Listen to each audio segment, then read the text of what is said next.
If you like our channel, please subscribe and set yourself up for notifications so you'll never miss any brand new videos. Hey, this is Dr. Binh with Healthy Feet Podiatry. If you have a diabetic foot ulcer that's been there for more than 1 month and it's just not getting any better with conservative treatment, you gotta watch this video. You may or may not recognize this foot. I previously did a procedure on him last year to debride his wound. He had a diabetic wound. Let's take a look real quick. He had a diabetic wound, so it's been coming and going. It actually heals up, but then every once in a while it'll come back, and he's tired of that. So today we are gonna surgically try to fix that, and I'll explain what we are going to do today. All right, so if you back up a little bit, Tim.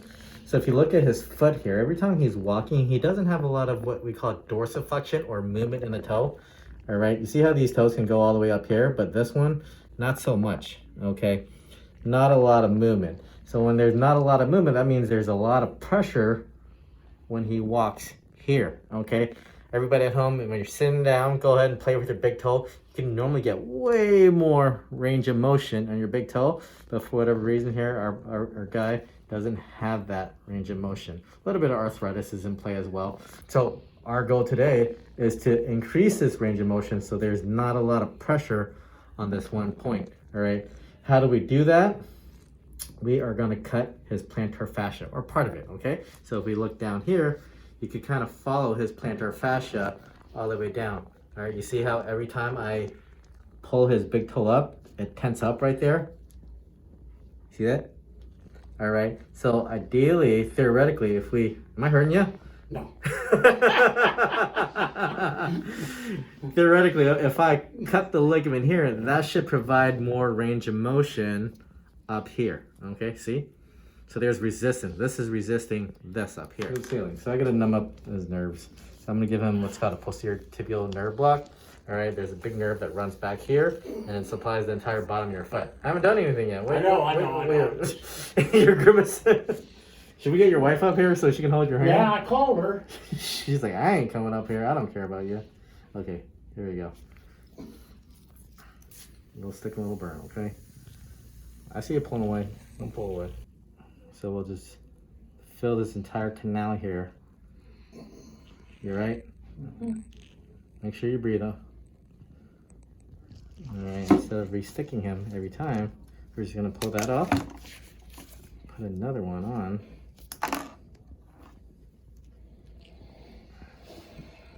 We'll continue doing that.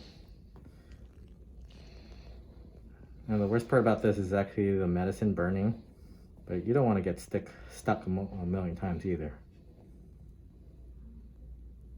We did this to each other in school, so I know. You minimize their trauma as much as you can.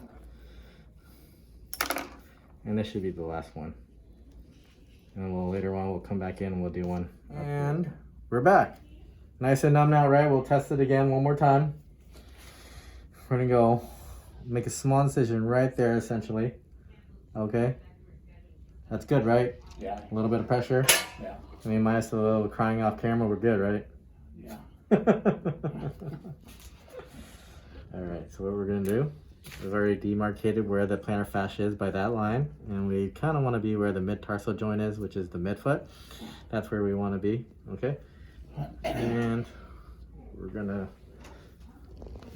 do that. What I'm gonna do is dorsiflex the toe, like so. That's gonna allow this ligament to pop up, all right? I'm gonna stick my needle in there. How's that? Mm-hmm. Go ahead. All right, good. Really, really close. You can kind of almost hear.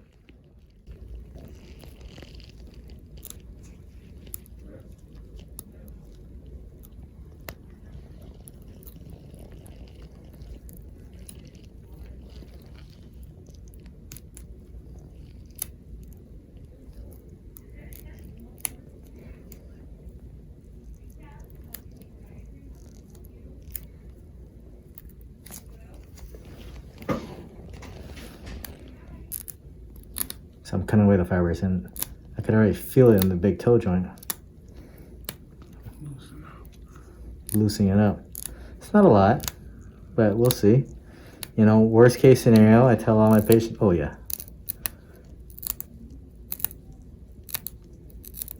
Ooh. Oops, sorry. A little bit deep there, huh? I didn't feel it. A little bit of blood there, not a big deal. All right, worst case scenario, it doesn't work and then we have to do something else. It's one of those procedures where you don't really burn any bridges. And I still feel a little bit there, so we're gonna go add some more. Look at the big toe joint now. Okay. Not sure where it was before. It wasn't that far. Yeah, it wasn't that far. No. All right, so that should relieve a lot of pressure. Might be a little bit sore tonight. Okay, not a big deal. We got them all wrapped up. I reckon the next time we see them, both of them are going to be really, really well healed. See, this wasn't really bad to begin with, but again, you know, the last time we've been dealing with this for how many years now? Oh, yeah. Several. Way too long. Yeah. You know, it gets better, it heals up, it gets better, it heals up. Every once in a while, it'll get infected, and you know, we put him on antibiotics, and he gets worried. The other day, he showed up. He was like, "I'm done. Let's do it." Yeah. Took him long enough to decide. I mean, I told you about this like years ago. Yeah, I know. Well, I've been cut on so many times. That leg and We got him cleaned up, but again, this will for sure break down again at some point. And we don't want that. That's why we did the procedure. Wiggle your toes. Trying to. There you go. Okay, yeah. A lot better. Back up a little bit. A lot better movement in the big toe joint now. Let's cut it from the side. All right. We'll do an update in a couple of weeks. I want to see you back in how long? Let's say 2 weeks. 2 weeks. All right, we'll see where we are. I'll call Okay. tomorrow. Make a It's 2 weeks since we did the procedure on our patient here, and it's actually looking really good. Let's take a look and see. So, this callus now completely healed. We've been dealing with this for the past at least year, 2 years, on and off, right? It would heal, it would close, it would heal, it was closed, but like seriously, right after our procedure last week where we cut the tendon down here, which is completely healed. See that? When we take a close-up look, you barely see the incision. That's it right there. Ticklish foot. There you go. Ticklish. Now he's completely healed. So all we gotta do is maintain and keep this shape down. He's probably wishing that he should have done this a couple of years ago, right? Yes. But I'm glad we potentially saved himself from a really bad infection from leaving that wound open for so long. I'm gonna actually go ahead and shave this down right now and make sure there's nothing underneath it. Yeah, so far I'm digging. I don't see anything. And I'll probably cut to what the toe used to look like. Right, so if you continue to walk on this, it's never gonna be able to heal. All right, so if you lay down some sod, and there was a huge gaping hole here before, and I'm glad he's doing so much better. Me too. Yeah.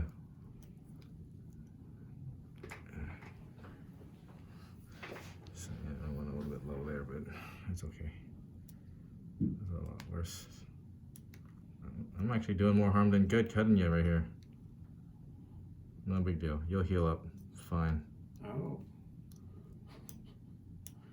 Oops, I'll just edit out the blood with like some happy faces or something. But overall, it's a million times better than what it was. So we're good. We're good. So nothing much else to do today.